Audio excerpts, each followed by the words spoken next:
Cystinosis is really rare. It's about 1 in 100,000 individuals or 200,000 individuals who are born with this.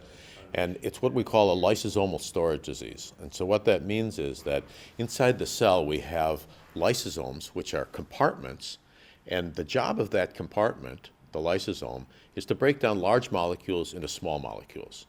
So sometimes there's an inability to make that breakdown, and then you have storage of the large molecules.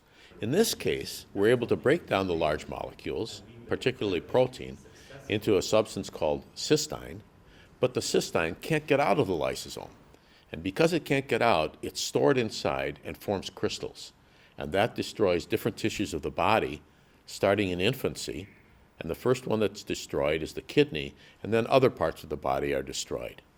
So we decided to organise a family workshop, even though we've been in existence for quite a number of years. We've been focusing on the research over the last number of years.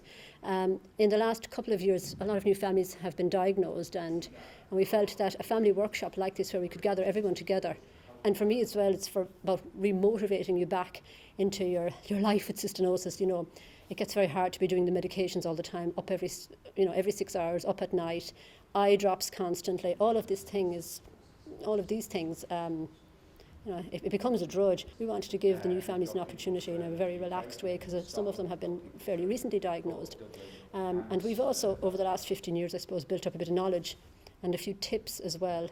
And we wanted to share that. But they very quickly are becoming experts in the disease themselves. And they're bringing new information. And there are new therapies and new things that they're using that we're finding out. This is actually the first time, because we're only newly diagnosed family, so it was just so amazing to meet everyone, because there is a Cystinosis Ireland, like just say a family little group on Facebook, so we are kind of, we would be sending each other messages and stuff like that, but it's so lovely for everyone to get together and to be talking, and obviously for the doctors and stuff to be here, because you learn so much, and you learn so much from other parents.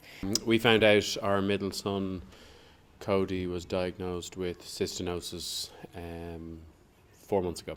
So this is an event that Cystinosis Ireland hold to inform parents of children with cystinosis about research, treatment, meds, everything you need to know. So this is our first conference for Cystinosis Ireland. And for us, the diagnosis came very much so out of nowhere. We had never heard of cystinosis before, didn't know what was involved.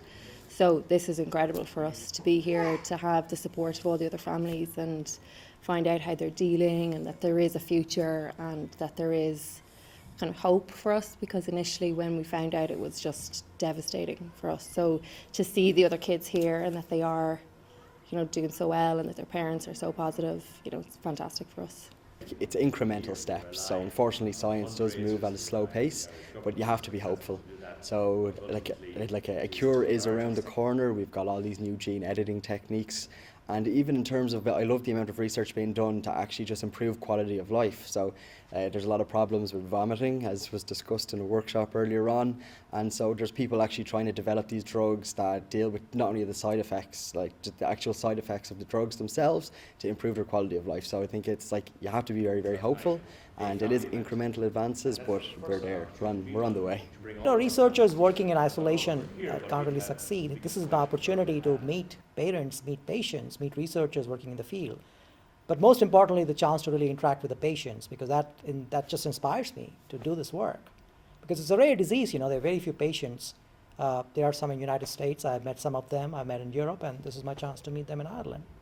This is a weekend in which the families meet other people, and they learn about the disease, and they learn about the research that's going on. So it provides hope, it provides practical means for how to deal with this disorder, and it provides friendships and collaborations.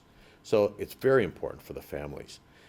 In addition, sort of behind the walls, in the back rooms, the scientists and physicians are talking with each other and collaborating with each other and coming up with new ideas and new plans for the future research. So that's of benefit to the families as well, even though they may not see all of the particulars that are going on in our conferences. So I think these things are very spectacular. Like, there is so much hope, and everyone feels it, you know, that kind of way. And and it's so hard. Like, when your child is diagnosed first, like, it's like you're hit by a bus, like, and you grieve for a couple of months, and then after that, you're just like, no. Don't worry. There's definitely going to be tough times ahead, but you'll get through them. Like, it actually brings a tear to my eye that you'll do perfectly fine, and your kids are going to be awesome. Yep.